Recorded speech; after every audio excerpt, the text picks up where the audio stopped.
तर मित्रांनो, बघा इथं आपण मक्याचा भाव विश्लेषण करणार आहोत.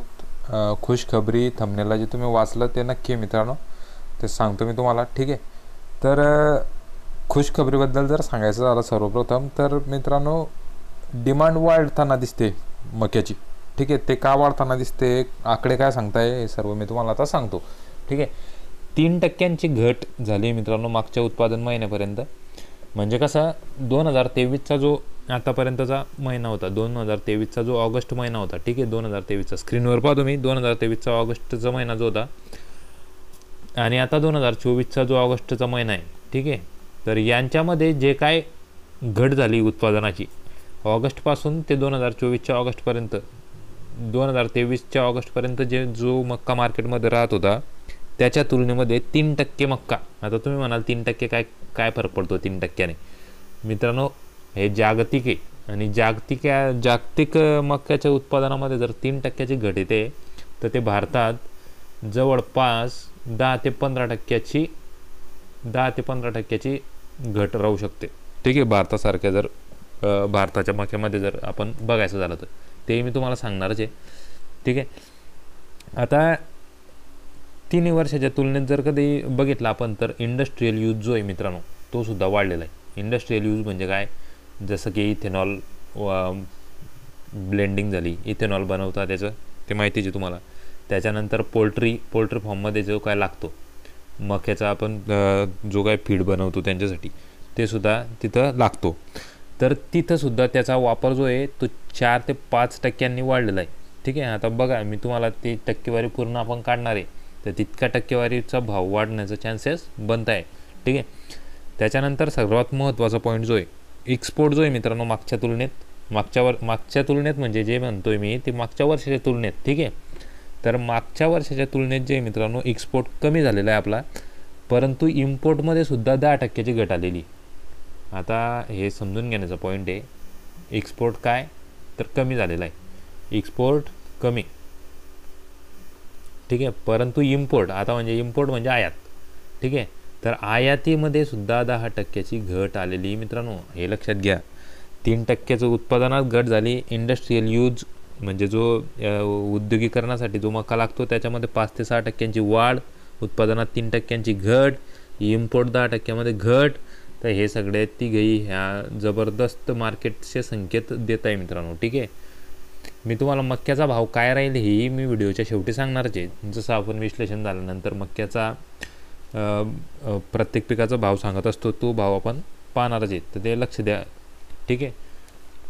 आता काय तर साठा कमी होण्याच्याही अपडेट भरपूर मिळाले आहे मित्रांनो. काय साठा कमी होण्याचे अपडेट भरपूर येत आहे मार्केटमध्ये सध्या, की मागच्या वर्षाचा जो काय साठा होता आपला, शिल्लक साठा उरलेला मका, ठीक आहे, आता उरलेला जो मका होता मागच्या वर्षाचा 2024चा तो सुद्धा कमी आहे 2023चा. ठीक आहे. 2023चा. त्याच्यामुळे काय झालं की 2024च्या साठ्यावर फरक पडला, म्हणजे साठा काय झाला, कमी झाला. साहजिक आहे की जर तुमच्याकडे स्टॉक कमी आहे, जेवढे मिनिमम रिक्वायरमेंट राहते, जेवढे आपल्याला कमीत कमी साठा तेवढा पाहिजे आणि त्याच्या पलीकडे साठा गेला तर साठेबाजांना समजून जातं की मार्केटमध्ये मका कमी आहे, त्याच्यामुळे लगेच भाव वाढताना आपल्याला दिसतात.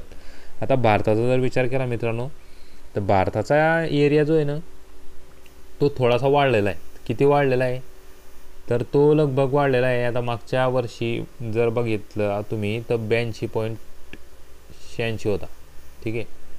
सॉरी, हा 2024मध्ये जर बघितला आताच्या वर्षी तर हा 82.86 होता आणि जर मागच्या वर्षी तर बघायचा झाला तर तो 76.13 होता. ठीक आहे. 76.13 काय 2023मध्ये 76.13 लाख हेक्टरवर मका पेरला गेला होता 2023मध्ये आणि 2024मध्ये 82.86 लाख हेक्टरवर मका पेरला गेला.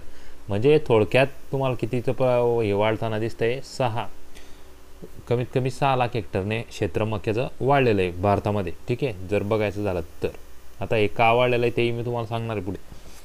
आता तुम्हाला माहिती आहे की भारतामध्ये कुठले राज्य मक्याचं उत्पादनात पुढे आहे. ठीक आहे. त्याच्यामध्ये जर तुम्ही सांगितलं तर मध्य प्रदेश येतो, कर्नाटक येतो, महाराष्ट्र येतो, ठीक आहे, राजस्थान येतो, उत्तर प्रदेश येतो, बिहार येतो. ठीक आहे. तेलंगणा येतो आणि गुजरात येतो. हे इतके राज्य मक्याचं उत्पादन आपल्या भारतात घेतात. लगभग 8-9 राज्य आहे मित्रांनो. आता बघा, 2 अजून खुशखबरी तुम्हाला देतो आहे की 2 असोसिएशन आहे, त्या असोसिएशनने एक त्यांचा रिपोर्ट दिलेला आहे. त्या रिपोर्टमध्ये सुद्धा मक्याचा शॉर्टेज दाखवला आहे. ते कोणत्या असोसिएशन आहे? तर all India poultry breeder association. ठीक आहे, all India poultry breeder association म्हणजे AIPBA आपण ज्याला म्हणतो, आणि CLFMA नावाची संस्था आहे एक, त्याचा लॉंग फॉर्म तुम्हाला सांगतो, कंपाऊंड लाईव्हस्टॉक फीड मॅन्युफॅक्चरर्स असोसिएशन. तर यांचे जे रिपोर्ट आहे मित्रांनो, त्यांनी सांगितलं आहे की मक्याचा जो साठा आहे तो कमी झालेला आहे. तर हे जर बघायचं झालं तर 36 मिलियन मेट्रिक टनचं उत्पादन होतं आपलं भारतात. ठीक आहे, आणि आता त्याचं ते आलेलं आहे जवळपास 36 मिलियन मेट्रिक टनचं मक्याचं उत्पादन यंदाचं होणार आहे असं ते सांगताय. 36 मिलियन मेट्रिक टन. ठीक आहे, आणि आताचं जे मागच्या वर्षाचं जे होतं ते 40 मिलियन मेट्रिक टन होतं. ठीक आहे, तर मग हे जे घट दिसते मित्रांनो, हे लगभग 13 ते 14% घट आपल्या भारतात दिसते. मी मगाशी तुम्हाला बोललो की जागतिक जी घट होती ते 3%, तर ते आपल्या भारतामध्ये 10 ते 12% घट दाखवतं. तर तसंच काहीसं प्रमाणात हे झालेलं आहे, म्हणजे 13 ते 14% उत्पादनात ही घट तुम्ही धरून चालू शकता. वास्तविक क्षेत्र वाढलेलं आहे, परंतु मक्याच्या उत्पादनात घट होण्याचे काही कारणं असतील ते आपण पाहणार आहे. ठीक आहे, तर इथेनॉल ब्लेंडिंगची ऑर्डर वाढली आहे. ठीक आहे, महाराष्ट्रात सांगली बाजारपेठेत जर तुम्ही म्हणाल महाराष्ट्राचा जर विचार केला तर 3025चा दर मॅक्झिमम मिळालेला आहे आतापर्यंत. ठीक आहे, सांगली बाजारात मक्याची दर बघितली तुम्ही महाराष्ट्रात तर सर्वात जास्त दर जर कुठल्या मार्केटमध्ये मिळाला असेल तर ती आहे सांगली बाजारपेठ मक्याची. ठीक आहे, पंजाबमध्ये काय झालं होतं मित्रांनो, 3 लाख हेक्टरवर तांदळाच्या ऐवजी मका लावण्यास सरकार अनुदान देत होतं. आता सध्या अनुदान देतं आहे की मका लावा तुम्ही, तर हेक्टरी काहीतरी अनुदान त्यांचं आहे. तर अशा पद्धतीने तिकडे मकाची लागवड वाढवण्यात येते. म्हणजे सरकारकडे पण काही ना काही डेटा असतो, त्या बेसिसवर सरकार प्रयत्न करत असतं. तर ही सुद्धा एक आपल्यासाठी पॉझिटिव्ह खबर आहे मित्रांनो. ठीक आहे, त्याच्यानंतर आपलं जे काय डिपार्टमेंट आहे DGCIS, त्याच्यानुसार जे काय एक्सपोर्ट होता आपला भारताचा तो नेपाळ, भूटान आणि बांगलादेश या 3च देशांना होऊ शकला मित्रांनो. आणि एक्सपोर्ट कमीत कमी 50%, 70 ते 80% खाली गेलेला आहे मित्रांनो. एक्सपोर्ट मी पहिल्यांदाच बोललो की एक्सपोर्ट कमी झालेला आहे.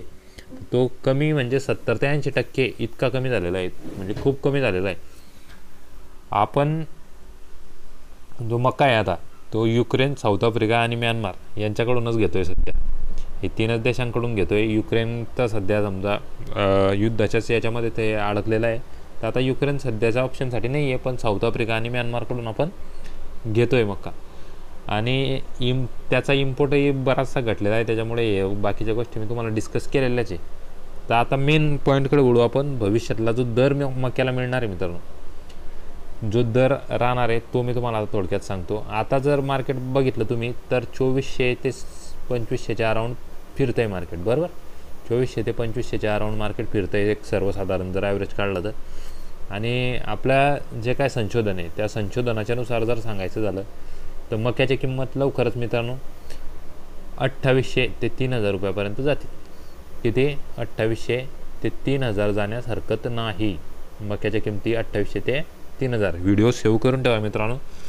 आणि असं जर नाही झालं तर चॅनल अनसबस्क्राईब करा, चॅनल सोडून तुम्ही जाऊ शकता. ठीक आहे, तर आणि आपल्या मागचे व्हिडिओ तुम्ही बघितले असतील तर तुम्हाला माहितीच आहे की आपण प्रत्येक पिकाचं किती सखोल विश्लेषण करतो आणि मग तुमच्या पुढे अपडेट देत असतो.